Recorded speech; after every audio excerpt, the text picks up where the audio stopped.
விண்ணமுதம் நிகழ்ச்சியிலே இணைந்து கொண்டிருக்கின்ற உங்கள் ஒவ்வொருவரையும் அன்போடு வரவேற்கிறேன். இன்றைய தினம் நாங்கள் பார்க்க போகின்ற பகுதி ஆதியாகமம் 5ஆம் அதிகாரத்திலே இருக்கின்ற ஒரு சிறிய பகுதி 21வது வசனத்திலிருந்து 24வது வசனம் வரை. இந்த பகுதி ஏனோக்கு என்று பெயர் கொண்ட ஒரு மனிதனை பற்றி நமக்கு சொல்லி தருகிறது. ஏனோக்கு என்று பெயர் கொண்ட ஒரு மனிதர் வாழ்ந்தார். அவர் யார், அவருடைய ஊர் என்ன, அவருடைய வாழ்க்கை முறை எப்படி இருக்கிறது, அதெல்லாம் எங்களுக்கு வேதாமத்திலே குறிப்பிடப்படவில்லை. ஆனால் ஒன்று மிகவும் அழகாக சொல்லி கொடுக்கப்படுகிறது. ஏனோக்கு என்ற மனிதர் ஆண்டவரோடு இணைந்து ஆண்டவரை மதித்து ஆண்டவரோடு வாழ்ந்த ஒரு மனிதர். இந்த பகுதி சொல்லுகின்ற விடயத்தை நாங்கள் இன்னும் கொஞ்சம் ஆழமாக பார்த்தால், இதை நாங்கள் வைத்திருக்கின்ற தமிழ் வேதாகமத்திலே மொழிபெயர்க்கப்பட்டிருப்பதையிலும் பார்க்க திரு விவிலியம் என்று ஒரு வேதாகமம் இருக்கிறதே, அதிலே நீங்கள் வாசித்து பார்த்தால் கிட்டத்தட்ட ஆங்கில வேதாகமத்திலே இருப்பது போலவே இதிலே மொழிபெயர்ப்பு செய்யப்பட்டிருக்கிறது. தமிழ் வேதாகமத்திலே 300 வருஷம் தேவனோடே சஞ்சரித்து கொண்டிருந்தார் என்றும், ஏனோக்கு தேவனோடு சஞ்சரித்து கொண்டிருக்கையில் என்று ஒரு வசனம் குறிப்பிடப்பட்டிருக்கிறது. சஞ்சரித்து கொண்டிருந்தார் என்றால் என்ன? அது அவ்வளவு தெளிவில்லாமல் இருக்கிறது. ஆனால் இந்த திரு விவிலியத்திலே ஏனோக்கு 300 ஆண்டுகள் கடவுளோடு நடந்தான், அல்லது ஏனோக்கு கடவுளோடு நடந்து கொண்டிருந்தான். He walked with God. கடவுளோடு நடந்து கொண்டிருந்தான் என்று குறிப்பிடப்பட்டிருக்கிறது. இது எப்படி இருக்கிறது என்று சொன்னால், ஆதியாகமம் 3வது அதிகாரத்திலே இந்த உலகத்திலே இந்த பாவம் வந்ததை பற்றி அந்த பகுதி நமக்கு சொல்லப்படுகிறது. அந்த பாவம் வந்த அந்த சம்பவத்திலே ஒரு வசனம் ஆதியாகமம் 3ஆம் அதிகாரம் 8ஆம் வசனத்திலே சொல்லப்படுகிறது, பகலின் குளிர்ச்சியான வேளையில் தோட்டத்தில் உலாவுகிற தேவனாகிய கர்த்தருடைய சத்தத்தை அவர்கள் கேட்டார்கள். கிட்டத்தட்ட இந்த ஆதியாகமத்தை எழுதிய ஆசிரியர் ஒரு அழகான படத்தை நமக்கு முன்னே வைக்கிறார். அந்த படத்தை தெளிவாக நாங்கள் புரிந்து கொண்டால் ஆண்டவருக்கும் மனிதனுக்கும் இருக்க வேண்டிய உறவு எப்படி இருக்க வேண்டும் என்பதை பற்றி நம்மால் தெளிவாக புரிந்து கொள்ள முடியும். வீதியிலே மாலை வேளையிலே நாங்கள் நடந்து போகின்ற பழக்கம் பலருக்கு இருக்கிறது.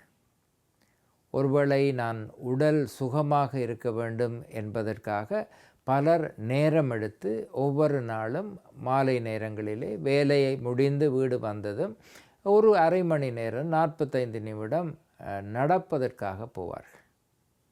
ஒருவேளை வைத்தியர்கள் சொல்லியிருப்பார்கள், நீங்கள் சுகமாக இருக்க வேண்டுமென்றால் நீங்கள் நடக்கின்ற ஒரு பயிற்சியை நீங்கள் வாழ்க்கையிலே பழக்கத்திலே வைத்து கொள்ளுங்கள், அது நல்லது என்பதனாலே அவர்கள் நடக்க சொல்லி கொடுத்திருப்பார்கள்.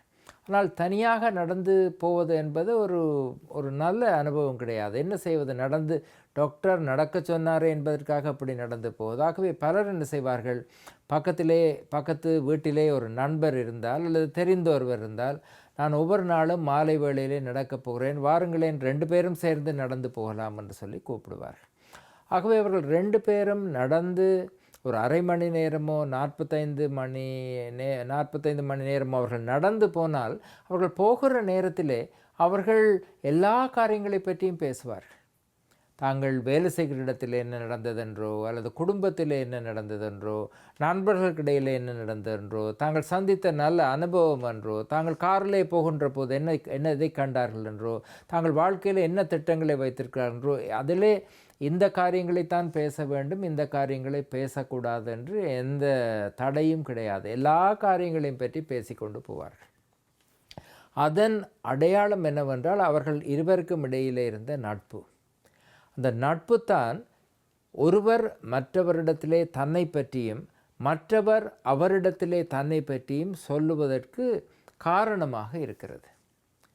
அதைப்போல இந்த ஆதியாகமம் 3ஆம் அதிகாரத்திலே பகலின் குளிர்ச்சியான வேளையில் கடவுள் அந்த ஏதேன் என்ற அந்த தோட்டத்திலே உலாவுகிற சத்தத்தை ஆதாமும் ஏவாளும் கேட்டார்கள் என்று இந்த 3ஆம் அதிகாரம் 8ஆம் வசனத்திலே நாங்கள் பார்க்கிறோம். கடவுள் அதை எழுதுகிறவர் எப்படி சொல்லுகிறார் என்று சொன்னால், கடவுளை ஒரு நல்ல நண்பனை போல, மனிதருடைய ஒரு நல்ல நண்பனை போல காட்டுகிறார். அந்த ஆதாமும் ஏவாளும் கடவுளுடைய நண்பர்கள். ஆகவே மாலை வேளையிலே கடவுள் அந்த தோட்டத்திலே உலாவுவதற்காக வருகிறார். யாரோடு சேர்ந்து உலாவுவதற்காக வருகிறார்? ஆதாமோடும் ஏவாளோடும் சேர்ந்து உலாவுவதற்காக வருகிறார். கடவுளை கண்டு அவர்கள் ஒளிந்து கொள்ளவும் இல்லை, கடவுளை கண்டு அவர்கள் பயப்படவும் இல்லை, கடவுளை எப்படி கடவுளிலிருந்து எப்படி தள்ளி நிற்க வேண்டும் என்று அவர்கள் யோசிக்கவும் இல்லை. கடவுள் அவர்களோடு நண்பனை போல உலாவுவதற்காக வந்தார். ஆனால் ஒரு நாள் கடவுள் அவர்களோடு உலாவுவதற்காக வந்தபோது இந்த ஆதியாகமம் 3ஆம் அதிகாரம் 8ஆம் வசனம் என்ன சொல்லுகிறது என்று சொன்னால், அப்பொழுது ஆதாமும் அவன் மனைவியும் தேவனாகிய கர்த்தருடைய சந்நிதிக்கு விலகி தோட்டத்தின் விருட்சங்களுக்குள்ளே ஒளித்து கொண்டார்கள். என்ன காரணம்? வழமை போல ஆதாமோடும் ஏவாளோடும் உலாவுவதற்காக கடவுள் வருகிறார். ஆனால் ஆதாமும் ஏவாளும் ஒளித்து கொண்டு இருக்கிறார்கள். இது எப்படி இருக்கிறது என்றால், ஒருவரிடத்திலே ஒருவர் கடன் வாங்கி இருக்கிறார். இப்போ கடன் கொடுத்தவர் கடனை வாங்குவதற்காக அவருடைய வீட்டிற்கு வருகிற போது வீட்டிற்குள் இருந்து கொண்டு அவர் வீட்டிலே இல்லை என்று சொல்லி அனுப்புவதைப் போல இருக்கிறது. அவரை அந்த தன்னுடைய வீட்டிற்கு வந்தவரை வீட்டிலே இருந்தவர் சந்திக்க ஆயத்தமாக இல்லை என்றால் அவர்கள் இருவருக்கும் இடையிலே இப்போது உறவு நன்றாக இல்லை. இதுவரை காலமும் கடவுளுக்கும் மனிதனுக்கும் நல்ல உறவு இருந்தது. நண்பர்களைப் போல அவர்கள் உலாவதற்காக போனார்கள். இப்போது கடவுள் வளமை போல சந்திக்க வருகிறார். ஆனால் அவர்களோ கடவுளுக்கு மறைந்து ஒளித்து கொண்டிருக்கிறார்கள். அது உறவு கிடையாது. அங்கு உறவிலே ஏதோ ஒரு சிக்கல் உருவாகி இருக்கிறது. மனிதனுடைய வாழ்க்கையிலே அதைத்தான் நாங்கள் பாவம் வந்தது என்று சொல்கிறோம். கடவுளை சந்திக்க முடியாதபடி நடுவிலே தடையாக ஏதோ ஒன்று உருவாகிவிட்டது. இப்போது கடவுள் வருகிறார், மனிதன் அந்த கடவுளை சந்திக்க ஆயத்தமாக இல்லை. ஆனால் இன்றைக்கு இந்த ஆதியாகமம் 5ஆம் அதிகாரத்திலே வாசிக்கின்ற ஏனோக்கு என்ற மனிதனுடைய வாழ்க்கையிலே அவன் கடவுளோடு நெருக்கமாக நடந்த ஒரு மனிதன்.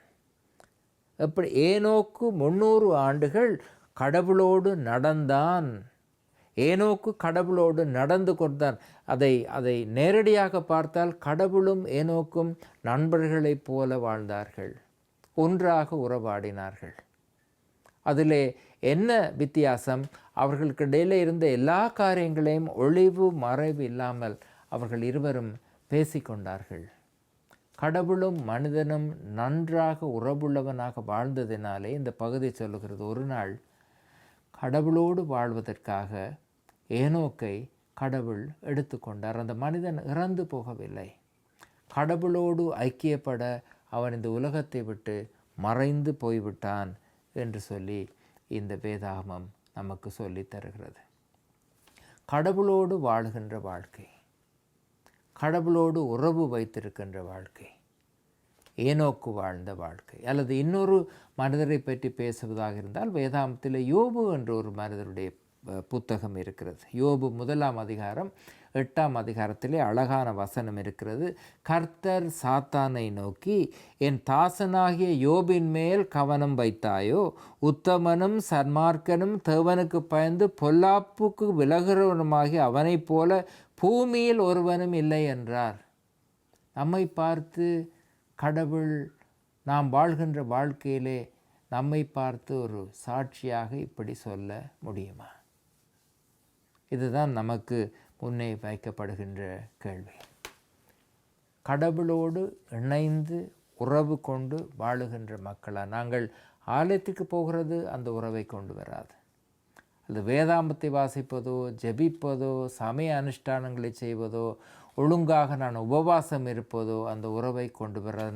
என்னுடைய வாழ்க்கையிலே, உங்களுடைய வாழ்க்கையிலே கடவுள் உங்களது நண்பராக இருக்கிறார். நண்பராக உங்களால் பார்க்க முடியுமா? அல்லது கடவுளை கண்டதும் நாங்கள் மறைந்து ஒளிந்து ஓடுகின்ற மக்களாக வாழ்ந்து கொண்டு இருக்கிறோமா? அந்த ஏனோக்கு என்ற மனிதனுடைய வாழ்க்கையில் ஏதோ ஒன்று நடந்திருக்க வேண்டும். அவன் நீண்ட காலம் வாழ்ந்த ஒரு மனிதன். அவன் கடவுளோடு இணைந்து வாழ்வதற்கு ஏதோ ஒன்று நடந்திருக்க வேண்டும்.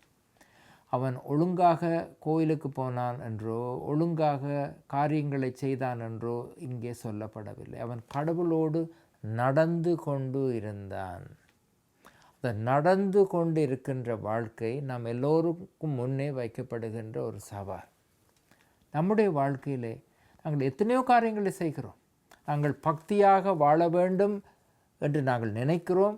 பக்தியாக வாழுவதை மற்றவர்கள் பார்க்க வேண்டும் என்று நினைக்கிறோம். ஆனால் இதில் வைக்கப்படுகின்ற கேள்வி நம்முடைய வாழ்க்கையை பற்றியல்ல, நம்முடைய சிந்தனையை பற்றியல்ல. நம்ம இங்கே கொடுக்கப்படுகின்ற கேள்வி, நாங்கள் கடவுள் உங்களுடைய நண்பரா? நண்பரை போல கடவுள் உங்களை சந்திக்க வருகிற போது நண்பரை போல இருவரும் சேர்ந்து நாங்கள் நடக்க போவோமா, நடந்து போவோமா என்று சொல்லுகின்ற அளவுக்கு மனம் திறந்து சில காரியங்களை கடவுளிடம் சொல்வோம், இன்னும் சில காரியங்கள் எனக்கு சொந்தமானது, சில காரியங்களை என்னால் பகிர்ந்து கொள்ள முடியும், இன்னும் சில காரியங்களை என்னால் பகிர்ந்து கொள்ள முடியாது என்பதிலும் பார்க்க மனமுவந்து எல்லா காரியங்களையும் ஆண்டவருடைய சமூகத்திலே நம்மால் சொல்ல முடியுமா? இந்த உலகத்திலே நம்முடைய வாழ்க்கை ஒரு குறிப்பிட்ட காலம் வரை இருக்கிறது. அதற்கு பின்பு இந்த ஏனோக்கு என்ற மனிதனுடைய வாழ்க்கையில் நடந்தது போல நாங்களும் ஒரு நாள் இந்த உலகத்தை விட்டு மறைந்து போய்விடுவோம். அந்த மறைந்து போகின்ற நேரம் எங்களுக்கு ஒருவேளை ஒரு மரண வீடு நடக்கும். அதில் பலர் இரங்கலுரை செய்வார்கள். இரங்கலுரை செய்கின்றவர்கள் எல்லாரும் இந்த மனிதரை போல நல்ல மனிதரை நான் கண்டதில்லை என்று நம்மை பற்றி சொல்வார். இவர் இப்படி ஒரு நல்ல காரியம் செய்தார், அப்படி ஒரு வாழ்க்கை வாழ்ந்தார், இப்படி அவர் வாழ்வதை நான் எல்லோரும் பார்த்து நான் பெருமைப்பட்டிருக்கிறேன் என்றெல்லாம் சொல்வார்கள். அவர்கள் சொல்லுவதை பற்றி இந்த பகுதி நமக்கு சொல்லவில்லை. உண்மையாக அவர்கள் சொல்ல விரும்புகிற வாழ்க்கையை நாங்கள் வாழ்ந்து கொண்டிருக்கிறோமா என்பதுதான் இந்த ஏனோக்கினுடைய கதை நமக்கு முன்னே வைக்கின்ற வினா. ஏனோக்கை போல கடவுளோடு ஒரு மனிதன் சஞ்சரித்து கொண்டிருந்தான். சஞ்சரித்து கொண்டிருந்த மனிதன் கடவுளோடு வாழ்ந்ததினால இந்த உலகத்தில் வாழ்ந்த போதும் கடவுளோடு தான் வாழ்ந்தான். அதே மனிதனை கடவுள் தன்னோடு வாழ்வதற்காக அழைத்து போனார். அப்போதும் அவன் கடவுளுடைய மனிதனாக வாழ்ந்தார். நாங்கள் இந்த உலகத்திலே வாழுகிற போது கடவுளுடைய மனிதர்களாக வாழ நாம் அழைக்கப்படுகிறோம். நாங்கள் மரணத்திற்கு பின்பும் அதே கடவுளோடு ஐக்கியப்பட்ட மனிதர்களாக வாழ வேண்டும் என்பது நம்ம எல்லாருக்கும் விருப்பம். அதே வாழ்க்கையை வாழ ஆண்டவர் நம்மை அழைக்கிறார். ஏனோக்கினுடைய பகுதியை வாசித்து பாருங்கள். ஆதியாகமம் 5ஆம் அதிகாரம் 21ஆம் வசனத்திலிருந்து 24வது வசனம் வரை ஒரு முறை வாசித்து பாருங்கள். அதை பற்றி தெளிவாக நம்மால் புரிந்து கொள்ள முடியும். ஆண்டவர் தாமே நம்மை ஆசீர்வதிப்பாராக.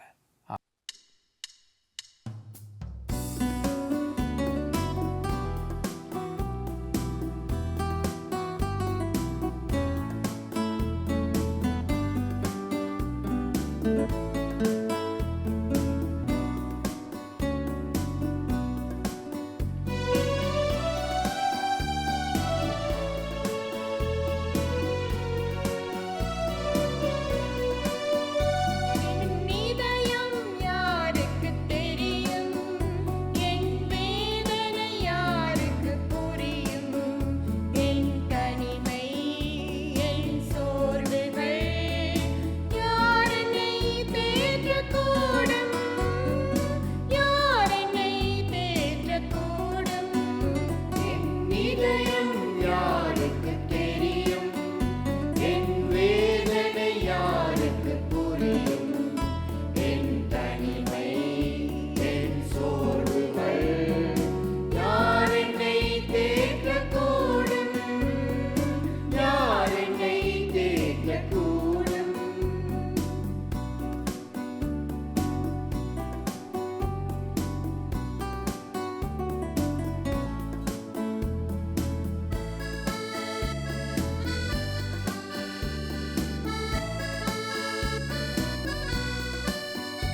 எரியும் விளக்கு பெரும் காற்றில் நிலைக்குமோ?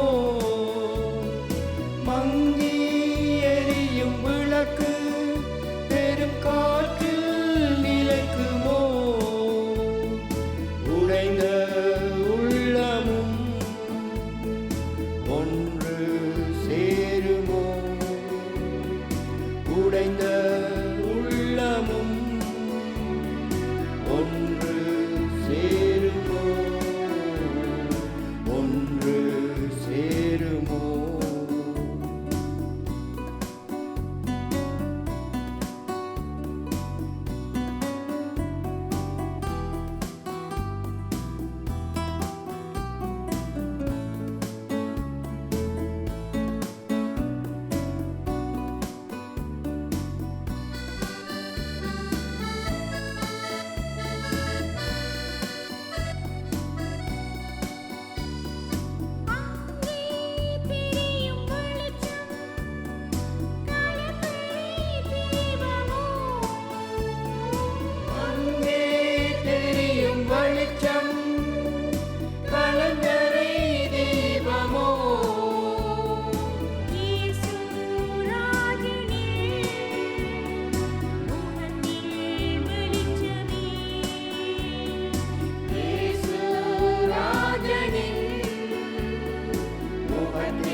Yes.